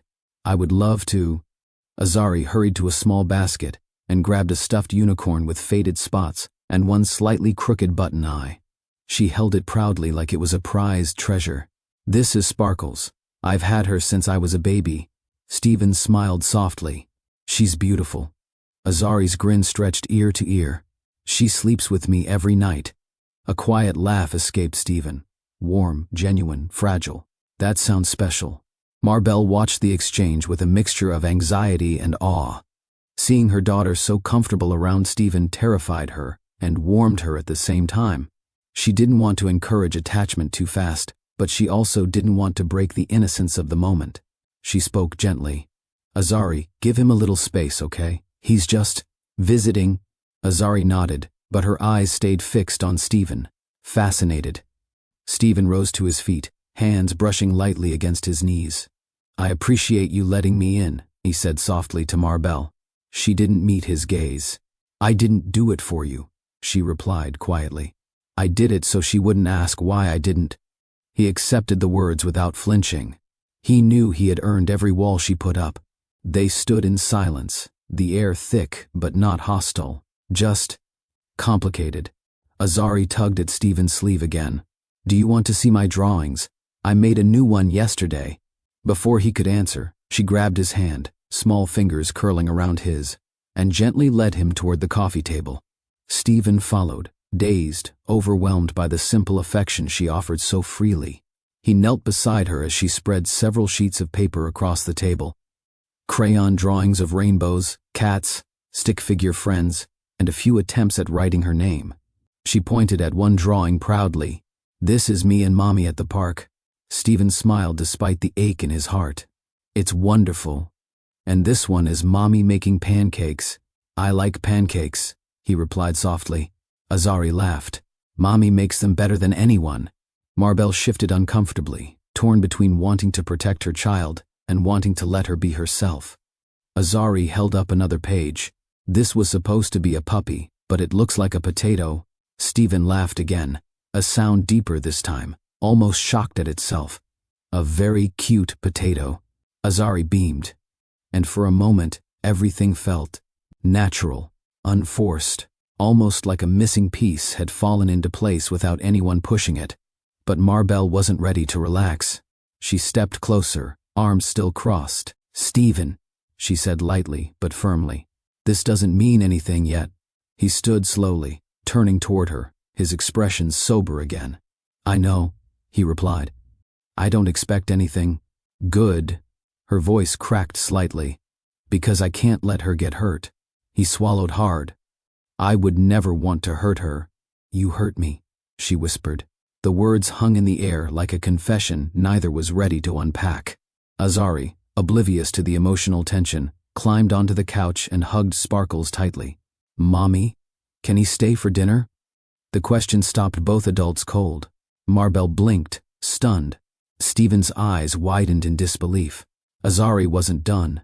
He can sit next to me, she said confidently, patting the empty space beside her on the couch. And I can show him my cartoons after. Stephen glanced at Marbell, silently asking permission. He didn't smile. He didn't push. He waited. Marbell's heart twisted painfully. Her daughter's joy was pure, her excitement unfiltered, her trust immediate. But trust was something Marbell no longer gave easily. I don't know about dinner, she said gently. We'll see. Azari nodded, satisfied for the moment. Stephen stood still, hands in his pockets, overwhelmed by how natural everything felt, yet painfully aware of how fragile the moment was. After a long silence, he finally spoke. Marbell, can we talk for a moment? Outside? She hesitated, then nodded curtly. Azari, stay here, baby. We'll be right outside. Azari saluted dramatically. Yes, ma'am. Her playfulness softened the tension slightly. Stephen followed Marbell out the door, and the moment they stepped outside, she exhaled, sharply as if the emotions inside were too heavy to contain within walls. Before he could speak, she raised a hand. I need you to understand something, she said, voice trembling. This is not easy for me, seeing you, hearing your voice, watching you talk to her. Stephen nodded, pain flickering across his face. I know this is hard. I know I hurt you in ways I can't undo. Hard isn't the word, she whispered. It's confusing and terrifying, because the way she looked at you today, Stephen, she doesn't look at strangers like that. He blinked slowly, fighting tears. I'm not trying to rush anything. You being here, It's already rushing everything. He lowered his gaze. I'll go if you want me to. She paused. A very long pause. Her shoulders lowered, tension melting just enough to reveal the exhaustion beneath it. I don't want you to run, she said finally, voice barely above a whisper. I just need you to move. Carefully. He nodded deeply. I will. She looked toward the door, where Azari was humming inside, arranging her drawings on the couch. That little girl, Marbell whispered, has never asked for anything big. But she asked for you today. Whether she understands what that means or not, she asked. Stephen followed her gaze, his voice cracking softly. She deserves everything I failed to give. Marbell closed her eyes, steadying her breath. She deserves consistency, she said. You'll have it, he replied. She opened her eyes and studied him, searching for signs of the man he once was. Instead, she saw someone changed, older, humbled, shaken, unsure of himself in a way that made him human again. A man who wasn't here for control, but for connection. She exhaled slowly. Come back inside, she said softly. Stephen nodded and followed her in. Azari looked up instantly. Are you staying? He smiled, small, careful, honest. For a little while. She cheered, hopped off the couch and ran to the kitchen. Mommy, can I show him how I pour juice without spilling? Her joy filled the apartment like sunlight. And for the first time since receiving that letter, Stephen felt something settle in his chest. A fragile beginning, a quiet hope. Something worth protecting.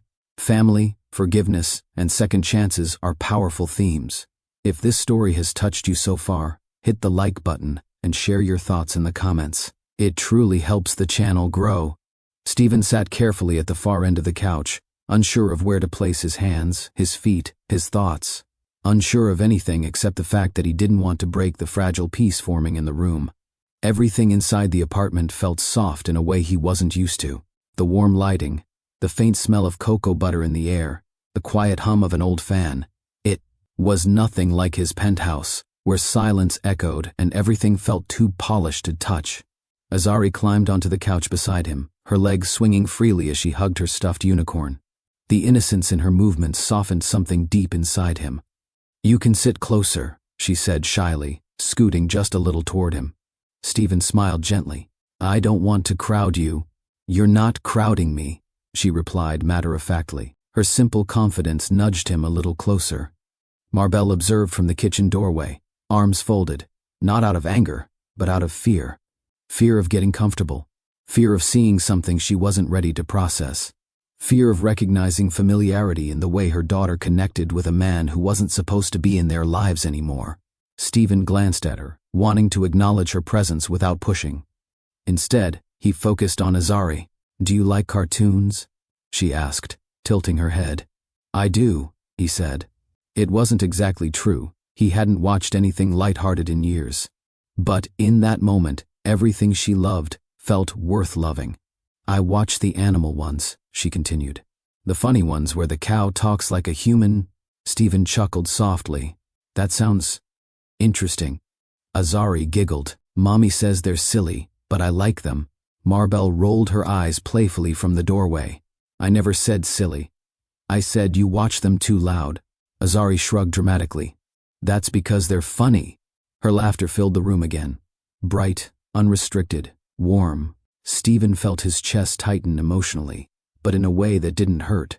A way that awakened something he had buried under ambition and fear. Watching her felt like discovering a part of himself that he never knew existed. Azari shifted again, this time leaning against him without hesitation. Her head rested gently on his side, and Stephen froze, not out of discomfort, but out of awe. He looked at Marbell instinctively, unsure if this was allowed. Marbell swallowed, but she didn't stop it. Is this okay? He asked quietly. She forced herself to nod. It's fine. Azari adjusted herself once more before settling completely. Within minutes, her small breaths slowed. Her body relaxed. Her grip on her unicorn loosened. She had fallen asleep on his chest. Stephen didn't move. He didn't blink. His whole world condensed into the weight of one small child, trusting him enough to rest on him. A trust he hadn't earned yet. A trust he didn't deserve. but one he would cherish for the rest of his life. He lowered his head slightly, studying her tiny features, her lashes, her nose, the shape of her cheek. He recognized little details. He saw pieces of himself. He saw pieces of Marbell. His throat closed, and he blinked hard to keep his emotions under control. Marbell stepped closer, her expression softening despite herself. She watched the scene unfold with conflicting emotions, a protective fear, a loneliness she had learned to hide, and a quiet tenderness she didn't want to admit still existed. Her voice was barely above a whisper. She does that when she feels safe. Stephen looked at her, eyes glassy. I don't know what to say. You don't have to say anything, she murmured. But even she couldn't hide the slight tremor in her voice. He looked down at the child sleeping on him. Marbell, this is the first time in years I've held someone like this. She said nothing, but her eyes softened. Stephen lifted one hand gently, letting his fingers hover over Azari's back before resting them lightly, protectively.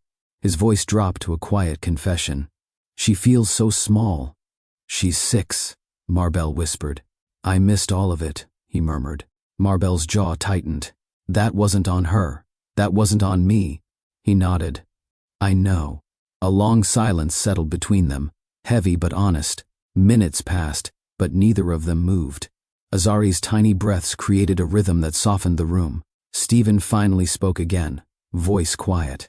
Marbell, I want to be better. She didn't answer immediately. Her gaze dropped to her daughter's curls resting against Stephen's chest. I want to be someone she can depend on, he added. I want to be someone you're not afraid of letting near her.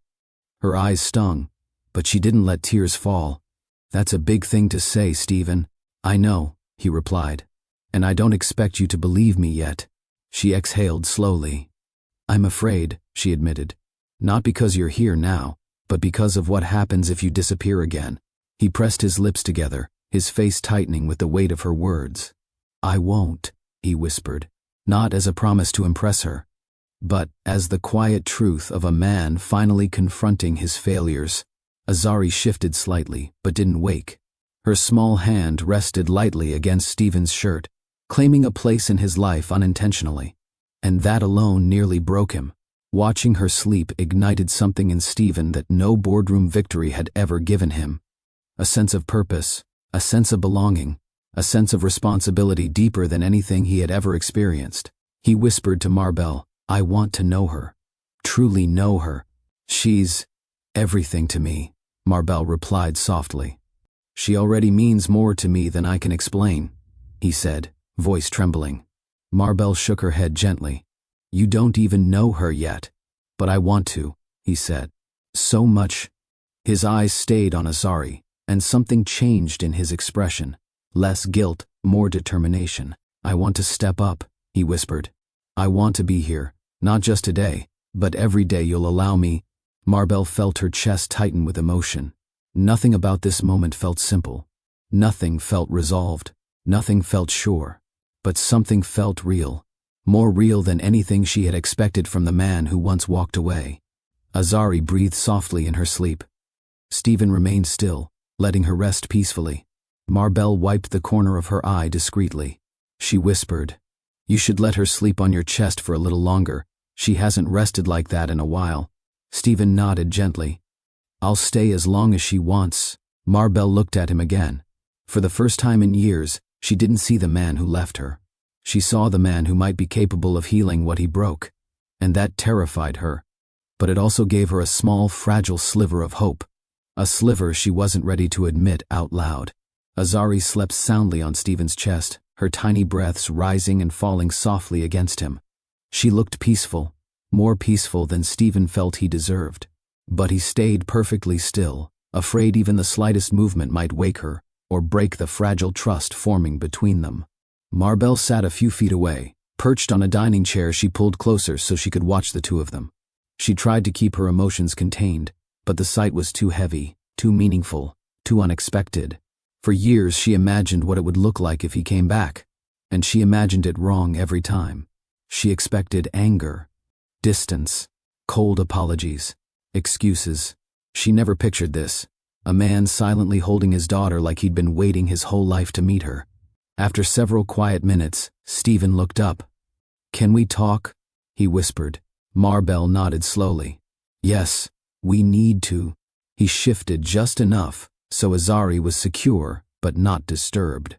He rested one hand over her back protectively, then met Marbell's eyes. His voice dropped to a rough, quiet tone. "I know you probably think I don't deserve to be here." She didn't disagree. She simply listened. Stephen continued, swallowing hard. "And you're right. I failed you. I failed her before I even knew she existed. And I've replayed that moment in my mind thousands of times, wondering how different things would have been if I had stayed." Marbell stiffened. Hearing him say the word failed out loud shook something in her. "You didn't just leave," she whispered. "You disappeared." He closed his eyes for a moment. "I know. You didn't call. You didn't text. You didn't ask if I made it home safely that night. You just vanished, Stephen." Her voice trembled, not in anger, but in the quiet ache of remembering something she worked so hard to bury. "I was alone," she said. "Do you understand that? Alone, and scared, and still trying to hold myself together, because I thought maybe you'd come back when you calmed down." Stephen's face tightened, regret carving lines into his expression. "I was weak," he whispered. "I was scared of the commitment, scared of disappointing my family, scared of what they'd say. And instead of fighting for you, I ran." "Why?" she asked softly. "Why was I so easy to leave?" His breath hitched. "You weren't," he said. "I was the one who was small. I was the one who didn't know how to stand up to the expectations around me. You didn't scare me, but the life I wanted with you did." Marbell blinked hard. She wasn't expecting that answer, and she wasn't sure if it healed or hurt more. She spoke again, voice quiet, raw. "I waited for you." Stephen's eyes snapped up. "What?" She looked away, embarrassment washing over her face. "For a long time. I waited. I told myself you'd call. I told myself maybe you were just overwhelmed. I convinced myself that the man I loved wouldn't leave without looking back." Stephen inhaled sharply. "You loved me?" She closed her eyes tightly. "I did," she whispered. "And that's what made your silence feel like a knife. I loved you. I trusted you. And every day you didn't come back felt like another part of me was breaking off." Stephen felt breathless, not because of shock. He always sensed her affection, but because he never understood the depth of what he destroyed. "I'm sorry," he said, voice cracking. "I am so sorry. You should be." He nodded slowly. "I am. More than you know." She glanced at Azari resting on his chest. "When I found out I was pregnant, I didn't know how to feel. I was terrified. I didn't have support. I didn't have stability. And I didn't have you." His jaw clenched. "I should have been there," he said. "I should have answered. I should have fought for you. I should have—" "You didn't," she cut in gently. "And there were nights I cried myself to sleep wishing you had. But then I look at her now, at the child I raised, and I remind myself that happiness can grow even from broken places." Stephen lowered his gaze. "How did you manage everything alone?" he asked softly. "I didn't have a choice," she said. "I worked. I sacrificed. I put her first every day. I surrounded her with people who loved her. I built this home one paycheck at a time. And I promised myself that if you ever showed up again, it would be because you wanted to, not because you felt obligated." He absorbed every word like a blow he deserved. "And I do want to be here," he whispered. "That's not an obligation. That's something I should have fought for years ago." Marbell studied him carefully. She didn't see the overly confident CEO. She didn't see the man who once cared too much about social pressure. She saw someone stripped of all the armor he used to hide behind. Someone human, someone hurting, someone trying. She took a small breath. "Then tell me this," she said. "If she wasn't here, if Azari didn't exist, would you still want to talk to me?" He answered without hesitation. "Yes." Marbell's brows lifted slightly. Surprised. "I never stopped thinking about you," he continued. "Even when I tried to pretend it didn't matter. Even when I tried to bury it under work and distractions. I pushed everything down so hard that I almost convinced myself none of it happened. But it did, and I cared about you then. I care about you now. Her voice wavered. You came back because of her. I came back because she woke me up, he said quietly. But you're the reason I'm trying to understand the man I used to be. Her eyes shimmered. She looked away quickly. I don't know if I can trust you again. You don't have to, he replied gently. Not yet. Maybe not ever. I'm not here asking for your forgiveness. I know I have to earn every single inch of trust you give me. I know it won't be easy. Marbell didn't answer. Silence settled again, but not the hostile kind. This silence felt like two people finally acknowledging everything between them. Not running, not hiding, not pretending. Stephen looked down at Azari again. She deserves the truth, he whispered. She deserves a father who shows up. And I want to be that man. Marbell opened her mouth, then closed it again. Her emotions were too mixed to untangle. You hurt me deeply, she finally whispered. I know, he said softly, and I will carry that for the rest of my life. But I am asking, humbly, for the chance to show you that I'm not the same man who walked away. She studied him again, his posture, his eyes, the child sleeping peacefully against him. You look different, she whispered. Not older, just different. I feel different, he replied. She changed me without even knowing my name. The truth in his voice pierced her. She rubbed her hands together, trying to ease the tension twisting inside her chest. You can't fix the past, Stephen. No, he said. But I want to build something better now, one step at a time. Her eyes softened, but only slightly. That's a lot to promise. It's not a promise, he corrected quietly. It's a direction. That answer disarmed her more than an emotional declaration would have. For a long moment, neither spoke. Then Marbell whispered, I'm tired of carrying this alone. Stephen's breath caught. I don't want you to carry it alone anymore. Her eyes flicked to Azari one more time. The child slept peacefully, unaware that her presence was rewriting the entire story between two adults who once broke apart. A weight lifted, just a little, from Marbell's chest. Not trust, not forgiveness, but permission. Permission to let the past breathe without letting it define the future. And for the first time since he walked out of her life, she believed Stephen might actually stay. Azari still slept peacefully on Stephen's chest, her soft breaths warming the fabric of his shirt. The room was quiet, delicate, tense, but not with anger anymore. Instead, it carried the weight of truths waiting to be spoken. Marbell rose from her chair and walked toward one of the hallway closets. She hesitated with her hand on the doorknob, unsure if she should continue or let the past remain buried. But Stephen's presence, gentle, remorseful, vulnerable, pushed her forward. She opened the closet slowly. Inside, on the top shelf, sat a small faded shoebox. Its edges were worn, the lid bent slightly from years of being opened and closed. She stood there for a moment, her breath uneven. Stephen watched from across the room, confused but patient. When Marbell finally pulled the box down and turned around, her eyes shimmered, not with anger, but with something harder to process. Pain mixed with truth. She walked back toward the living room and sat on the couch's far end, carefully placing the box between them. Stephen frowned softly. What's that? Marbell didn't answer immediately. She lifted the lid and pulled out a small stack of envelopes, old, wrinkled, some slightly torn on the sides. Stephen blinked. What are those? Her voice trembled. These are the letters I wrote you. Silence crashed into the room. Stephen stared at the envelopes, as if they were foreign objects placed in front of him. His heartbeat stumbled, then pounded with confusing intensity. You wrote letters, he whispered. Yes, she said, barely audible. For months. His breath caught in his throat. I never got anything from you, he said quietly. Not one thing. I know. She pushed the stack slightly closer to him. He reached out with shaky fingers and picked up the first envelope. The handwriting was unmistakably hers, gentle curves, slightly uneven letters like she'd written them while exhausted or crying. The date on the first one made his chest tighten. 2 weeks after he disappeared. He opened it slowly. The paper was creased, smudged in one corner. He began reading. Stephen, I don't understand why you left. If you need space, tell me. I'm not angry.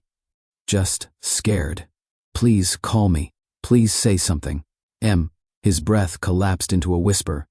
Oh my God. Marbell looked away, unable to watch his reaction. He opened the second letter. Stephen, I'm late. I don't know if it's stress or something else. I'm trying not to panic. Please talk to me. His eyes widened, horror filling them. You tried to tell me, he whispered. You tried to tell me you were pregnant. Marbell nodded, tears forming. He opened the third. Stephen, I went to the clinic today. I'm 6 weeks. I'm scared. I wish you were here. Marbell, his hands trembled uncontrollably now. 6 weeks. He repeated, barely hearing himself. I should have been there. You didn't respond, she said softly. And I didn't know if reaching out again mattered. How many letters are here? He asked, voice strained. 17. Stephen stared at the box, as if it held something radioactive. He whispered, I never saw any of these. Marbell finally looked at him fully, her eyes steady. I know you didn't. He looked confused. You know? She nodded slowly. That's the twist I didn't tell you yet. He frowned deeply, struggling to understand. Stephen, she said quietly, I mailed every single one of those letters, but they didn't go to your personal address. They went to your office. He froze. My office? Yes. His breath turned sharp. My office, where my assistant handled all incoming mail. He stared into the air, searching through memory, through years of routine, through the structure of his corporate environment. Marbell continued gently. I wasn't allowed near your building anymore. I didn't have your home address. I didn't have your personal number. All I had was your work address. So I wrote, and I prayed the letters would make it to you. A long, heavy silence followed. Stephen's voice shook. None of these ever reached me. Not one. I figured that out eventually, she whispered. When you never responded, he pressed a hand against his forehead as if trying to steady the world spinning beneath him. Someone stopped them, he murmured. Someone intercepted them. He looked up suddenly, eyes wide, dazed. Someone knew, Marbell. Someone saw these letters. Someone knew you were reaching out and didn't tell you, she finished, voice soft but firm. Stephen's breathing grew uneven. Who would do that? He whispered. Marbell shook her head. I don't know, but someone you trusted didn't want me in your life. The weight of those words crushed him. He stared at the letters again, disbelief carved into every line of his expression. And all this time, I thought you never reached out. His voice cracked. I thought you disappeared. I didn't, she whispered. I fought for you, even when it hurt. He put the letters down slowly, handling them as if they were fragile pieces of a life he didn't know he lost. Then his face collapsed, not physically, but emotionally. His eyes filled. His jaw trembled. His breath hitched. The truth hit him harder than the letter Azari sent. He had abandoned them, but someone else made sure he stayed gone. Stephen bowed his head into his hand, the other still steadying Azari on his chest. When he finally broke, it wasn't loud. It wasn't messy. It wasn't dramatic. It was quiet. A grown man silently breaking inside himself because he finally understood the magnitude of what was stolen from him. Not just time, not just connection, but fatherhood, love, life. Marbell's eyes softened. She had never seen him like this before, not even during their final argument years ago. Stephen, she whispered gently. He shook his head, trying to steady his voice. 17 letters, he murmured. 17 times you reached out. 17 chances for me to know. 17 moments someone took away. His voice cracked harder. And 6 years. 6 years where I thought you wanted nothing to do with me. Her face tightened with pain. I'm sorry you found out like this, she said quietly. I didn't want to reopen the wound unless you proved you were ready to face everything. He looked up at her, eyes red, tears barely controlled. Thank you for saving them, he whispered. You could have thrown them away. You could have burned them. You could have moved on and erased every trace of me. Marbell looked down at her hands. I tried, she confessed. I tried so many times. But something told me the truth would matter one day. His breath broke again. It matters, he said. It matters more than you know. She nodded softly. You deserve to know. They sat there quietly, the past unfolding between them like a heavy curtain being pulled aside. For once, the silence didn't feel like a punishment. It felt like healing trying to take its first breath. After a while, Marbell exhaled slowly. "You should go home soon," she said gently. "It's getting late." Stephen wiped his face with the back of his hand, steadying himself. Can I come tomorrow?" Her eyes lifted to his.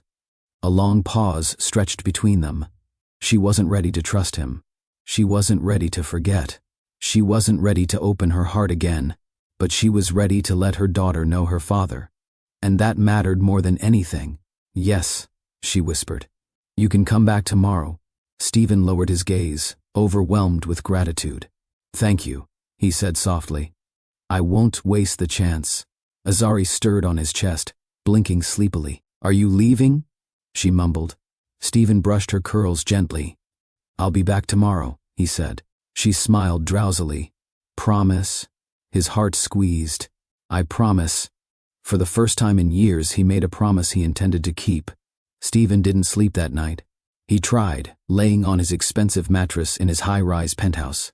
But the room felt colder than usual, emptier than usual, too large for a man who had just realized how small he used to be. Every time he closed his eyes, he saw Azari's sleepy smile. Every time he tried to breathe evenly, he felt the weight of those 17 letters on his chest. He sat on the edge of the bed for a long time, elbows on his knees, head bowed, like a man trying to understand the version of himself he used to be. Around 4 in the morning, he finally stood up and walked toward the massive floor-to-ceiling windows overlooking the city. New York glowed beneath him, cars, buildings, skyscrapers pulsing through the early dawn. But for the first time in years, the view didn't make him feel powerful. It made him feel lonely. He whispered to himself, "I should have fought for her." Not as a dramatic confession, just the quiet truth he could no longer hide. He ran his hand through his hair and exhaled hard. Every mistake felt louder in the silence. Every missed call, every moment of fear, every chance he didn't take. He remembered the day he left Marbell, the argument, the pain in her eyes, the pressure he felt from family expectations, and the voice of a mentor telling him, "Your reputation comes first. Everything else can wait." He listened to those voices. He let them shape him. But those voices were nowhere now. It was just him, finally recognizing the cost of running. He walked into his kitchen, turned on the light, and opened the fridge. It looked as empty as he felt. Bottled water, protein drinks, a leftover salad he never finished. He grabbed a bottle of water and leaned against the counter. He whispered again, "She deserved better." And then, Azari deserved everything. A soft ache moved through him. The ache of a father longing for memories he didn't have. Her first steps, her first words, her first birthday, her first day of preschool. He missed all of it, not because he chose to, but because someone chose for him. He placed the water bottle down with a shaking hand. Today would be different. Today he wasn't going to run. He wasn't going to hide behind money or excuses. He wasn't going to wait for courage. He was going to show up, and he wanted to do it right. Stephen walked into his walk-in closet, rows of tailored suits, polished shoes, expensive ties. The kind of wardrobe that said you can trust me in a boardroom, but not necessarily in a child's playroom. He paused, then reached for something simple, a plain navy shirt and jeans. Something human, something real. When he looked at himself in the mirror, he didn't see a CEO. He saw a man trying to rebuild a life he didn't know he lost. He grabbed his wallet, keys, jacket, and paused at the front door. His reflection in the glass caught his eye. He whispered, "Don't ruin this." It wasn't a pep talk. It was a vow. He left the apartment and walked down to the street, choosing not to call a car service. Instead, he hailed a regular cab, something he hadn't done in years. As he rode to the airport, he allowed himself to revisit one memory he'd tried to bury forever. He remembered being in his father's study, dark wood, shelves stacked with legal books, the faint smell of expensive cologne. His father stood tall, rigid, looking at him in that way that made Stephen feel like a child again. "You need to be careful who you allow into your life," his father had said. "People can ruin a reputation faster than you can build one." Stephen argued. He defended Marbell. He said she was kind, intelligent, supportive. His father cut him off. She's not from our world. Stephen hated that sentence. He still does. But back then, he was too weak to challenge it. His father's voice echoed even now. A CEO cannot attach himself to someone who doesn't fit the image. Stephen hated himself for listening, for valuing image over love, for choosing fear over courage. He whispered into the cab's silence, "I won't let that version of me come back." The cab driver didn't turn around or comment, but in that quiet moment, Stephen made a decision that anchored the rest of his life. He would never again let anyone dictate who he loved or who he showed up for. Not family, not employees, not fear. The flight back to Atlanta. On the plane, he bought breakfast items he'd never purchased before. A warm bag of biscuits. A small container of grits he didn't know how to pronounce. Fruit cups. A tiny yogurt that looked like it belonged in a preschool lunchbox. He didn't know what 6-year-olds liked, but he wanted to try. When the plane landed, he caught a rideshare again. No need for attention, no need to pretend he was someone important. He stared out the window the entire ride, clutching the paper bag of breakfast. He wasn't nervous about being a CEO today. He was nervous about being a father trying to earn a place in the life of a child he already adored. When they pulled up to the apartment complex, he stepped out with trembling hands, not from fear, but from hope. He whispered, "Please let today go well," and then he walked toward the door, where his second chance was waiting. The morning air in Atlanta felt softer than the one Stephen left behind in New York, warmer, more welcoming, more alive. The sun stretched gently across the courtyard as he walked toward Marbell's apartment, a paper bag of breakfast in one hand and his heart in the other. He paused for a moment at the bottom of the steps. Yesterday he left with tears he couldn't hide. Today he returned with hope he didn't want to lose. He inhaled deeply, wiped his palms against his jeans, and knocked on the door. 2 firm knocks, then a nervous third one he didn't mean to add. The door opened slowly. Marbell stood there wearing a simple t-shirt and fitted joggers, her hair pulled into a relaxed bun. She looked tired, but peaceful, natural, human, and somehow even more beautiful than the woman he remembered years ago. She didn't smile, but she didn't shut the door either. "Morning," Stephen said softly. "Morning," she replied. Before anything else could be said, a small voice rang from inside. "Is he here? Mommy, is he here?" Azari appeared behind her mother like a burst of sunshine, hair slightly messy, wearing pajamas, with cartoon strawberries, and excitement leaking from every inch of her tiny frame. She gasped when she saw Stephen. "You came back." Her joy hit him like a wave. He crouched down, trying not to get emotional over something so simple yet so massive. "I told you I'd come," he said gently. Azari nodded proudly. "I knew it." Marbell stepped aside. "You can come in," she said softly. Stephen entered, holding up the breakfast bag awkwardly. I brought food. I didn't know what she likes, so I got a little bit of everything." Azari instantly latched onto the bag like a curious kitten. "What is it? Is it pancakes, or eggs, or muffins, or candy?" "Mommy doesn't let me eat candy in the morning, but maybe you do." Stephen laughed. "No candy." "Aw." He pulled out the items one by one and placed them on the small dining table. "Well," he said, clearing his throat, "I brought biscuits, fruit, yogurt, and, these." He held up the small container cautiously. Marbell raised an eyebrow. "Grits?" Azari clapped. "Grits." Then Stephen made the mistake. "Yeah. I don't really know what those are. Is it like rice soup?" Marbell froze. Azari froze. Then both of them burst out laughing at the exact same time. Azari bent over holding her stomach. Marbell covered her mouth, shaking her head. Stephen looked helpless. "What did I say?" he asked, confused. Marbell wiped a tear of laughter. "Rice soup?" "Stephen, no. Absolutely not." Azari giggled. "It's not soup." "Well, what is it then?" he asked earnestly. "It's grits," she answered, as if that explained everything. He blinked. "That doesn't tell me anything." Marbell snorted. "It's like breakfast sand. Azari nodded in agreement. Yeah, sand. Stephen looked horrified. Why would anyone eat sand? That sent the two of them into another fit of laughter. Marbell leaned on the counter, still laughing softly. You really don't know anything about Southern food, do you? He raised his hands defensively. I'm trying, and it shows, she teased. He smiled, small, shy but real. And it warmed the room. They settled at the table, Stephen on one side, Marbell on the other, Azari bouncing between them like energy wrapped in pajamas.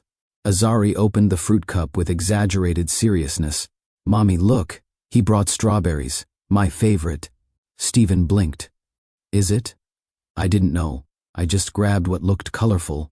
It's still my favorite, she replied proudly. Marbell watched the exchange quietly. Every second, every smile, every small moment between them tugged something loose in her heart. Something she wasn't ready to name. Stephen opened the biscuit box and offered one to Azari. These look good. Want to split one? Azari shook her head. No. Mommy says I need my own food because I eat like a dinosaur. Marbell chuckled. She does. I do. Azari repeated proudly. Stephen watched her bite into the biscuit with both hands like she was attacking it, crumbs flying onto the table. He laughed softly. You really do eat like a dinosaur. She grinned, with biscuit crumbs stuck to her chin. And you eat like a robot. Stephen froze. A robot? Yeah. All neat and slow and boring. Marbell covered her mouth to hide a laugh. Stephen put a hand on his chest dramatically. I've been insulted by a 6-year-old. No, Azari corrected. I'm 6.5. My apologies, he said, bowing his head. 6.5. Azari pumped her fist triumphantly. Marbell looked at them both. And for a moment she saw something she didn't expect, a real connection. Not forced, not awkward, not painful, just natural, like something that was supposed to happen. She softened her posture, allowing herself to breathe. Stephen eventually built the courage to try the grits. He scooped a small portion onto a spoon and stared at it suspiciously. Why does it look like this? He asked. Marbell smirked. Just eat it. He braced himself as if preparing for disaster, then placed the spoon in his mouth. He froze. Blink, blink. Azari leaned forward excitedly. Do you like it? He set the spoon down carefully. It tastes like warm nothing. Marbell burst out laughing again. That's actually accurate. Why do people eat this? He asked helplessly. Add sugar, Marbell instructed. Or butter, Azari added. Or cheese, Marbell corrected. Butter and cheese, Azari declared triumphantly. Stephen groaned. It's too complicated. Why can't food just be food? Welcome to the South, Marbell said, sipping her tea. Stephen looked at the container again.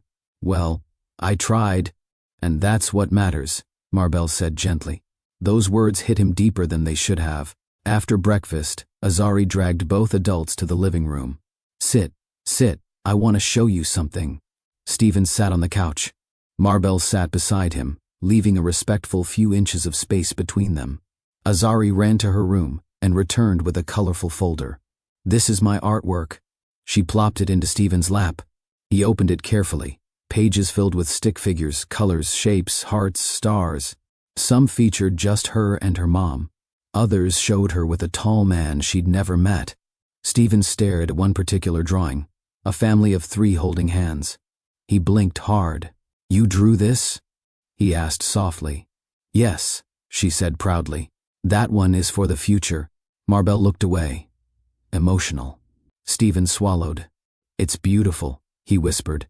Azari climbed onto the couch between them, resting one hand on Stephen's arm and the other on Marbell's leg. They didn't move. They didn't speak. They just sat there, like 3 pieces of a puzzle finally touching edges for the first time. The morning light filled the room. The quiet felt safe. The distance between them, emotionally, physically, shrunk little by little. And for the first time since the story began, they weren't 3 separate people tied together by pain. They were a trio tied together by possibility. Breakfast ended with crumbs scattered on the table, empty cups, and the soft hum of a home that felt fuller than it had in years. Azari was busy arranging her crayons on the floor, humming to herself like she was letting her happiness spill into the room. Stephen stood near the kitchen counter, watching her with a look that held equal parts wonder and regret. Marbell leaned against the doorway of the hall, arms no longer crossed, just resting by her sides, undecided but calmer. He noticed. She wasn't guarded anymore, but she wasn't open either. She was observing him, measuring him, trying to understand who he was now. And for the first time, Stephen didn't rush to explain himself. He simply existed, quietly, honestly, patiently. Azari picked up a crayon and tugged on Stephen's jeans. "Sit with me," she said. Stephen lowered himself to the floor, crossing his legs awkwardly because he wasn't used to sitting on carpet. Azari giggled. "You don't bend right." He laughed softly. "You're not wrong." She put a sheet of paper in front of him. "Draw something." He froze. I'm not very good." "You don't have to be good," she said with complete confidence. "You just have to try. Mommy says everyone gets better when they try." Stephen glanced at Marbell. Her expression melted despite her effort to stay neutral. "She's right," she said. So he picked up a crayon, blue, the only one he recognized for sure, and stared at the blank page like it was a contract he didn't want to mess up. "What do I draw?" he asked. "Us," Azari replied. "Draw us." His heart clutched. He drew slowly, far slower than Azari, who scribbled joyfully beside him. His line work was shaky, uneven, very much the art of a man who spent his life signing documents instead of making memories. Azari peeked at his drawing. "That's you," she pointed. "That's me, and that's Mommy. Why is Mommy taller than you?" Stephen blinked. She isn't." Azari beamed. "She is in the picture." Marbell stifled a quiet laugh behind her hand. "I guess I drew the legs too long," Stephen muttered. Azari shrugged. "It's okay. Mommy has long legs anyway." Stephen swallowed a smile and shot a glance toward Marbell. Her cheeks were slightly flushed. This was a moment he didn't know how much he needed. A simple one. A quiet one. A real one. The kind that families have. The kind he never thought he'd be part of again.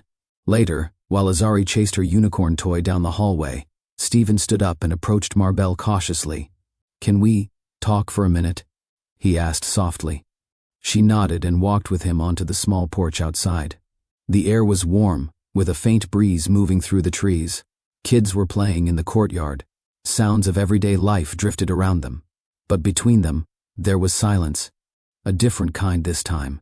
Not painful. Not heavy. Just waiting.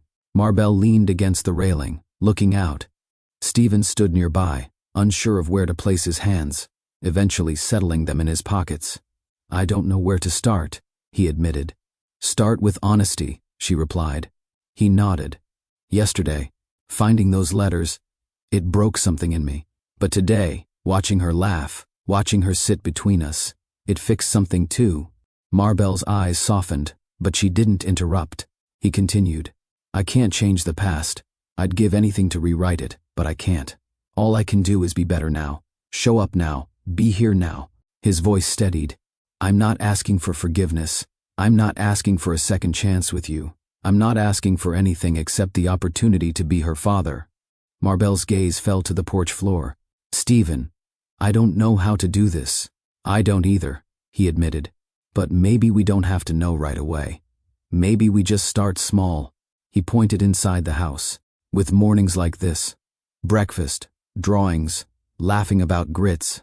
She smiled without meaning to. "You really thought it was rice soup. I stand by my confusion." She laughed gently. A soft, unguarded laugh. The first one he'd heard from her in years. But then her face became serious again. "Stephen, I'm scared." He took a slow step closer, not invading her space, just closing the emotional distance. "So am I. I don't want her to get attached too fast," she whispered. "And I don't want you to disappear again. It would destroy her." He nodded. "I won't leave. You've said that before." "I've never meant it like I do now." She exhaled shakily. "What if this doesn't work?" "Then it doesn't," he said honestly, "but she will never doubt my presence again. Even if you and I never find our way back to anything more, I will still be here for her." That landed deeply. She looked up at him again. "Why now?" she asked softly. "Why are you finally the man I needed 6 years ago?" He thought for a long moment. "Because 6 years ago, I thought strength meant doing what everyone expected." He paused. "But today I understand real strength is doing what's right, even if no one supports you." Marbell's eyes glistened. "How do I know this version of you will last?" He looked inside the house, watching Azari dance around with her toy. "Because she exists," he said. "And knowing she's my daughter, that changed everything." Silence fell again, but this time, it wasn't fear holding it there. It was truth. Full, honest truth between two people who had been separated for too long. Azari opened the door suddenly. "Mommy, Stephen, come look. I made another drawing." Marbell smiled softly at the interruption. "Be right there, baby." Stephen stepped back, allowing space for the moment to settle. But before Marbell could re-enter, she placed a hand gently on the doorframe. "Stephen," she said quietly. He looked at her, waiting. "You can come see her tomorrow, too." He exhaled shakily. "Thank you." She nodded, cautiously, but sincerely. "This isn't forgiveness," she whispered. "It's a beginning. I understand." Her voice softened even more. "And beginnings can grow. If you don't give up this time," he lowered his head respectfully. "I won't. If you believe in forgiveness, second chances, and the power of healing, please like, comment, and share this video so others can learn from it." Stephen walked inside the apartment again, following Azari's excited footsteps. She held up a fresh drawing, a new one she created just minutes ago. It was simple. 3 figures, holding hands, standing under a sunny sky. Mommy, Stephen, Azari, and at the bottom, in big uneven letters, she had written, "My family." Stephen froze. Marbell froze. Azari beamed proudly. "Do you like it?" she asked. Stephen crouched down, tears forming despite his effort to stay composed. "I love it," he whispered. Azari threw her arms around his neck. "You're coming back tomorrow," she said confidently. "Right?" He hugged her gently, his voice thick. "Yes," he said. "I'm coming back every day you want me to." Marbell watched them, her heart swelling and aching all at once. For the first time in a long, long time. She didn't feel like she was carrying everything alone. Thank you for watching Mr. Michael Stories, where healing begins through storytelling. Subscribe and join our family of listeners who believe every story carries a lesson.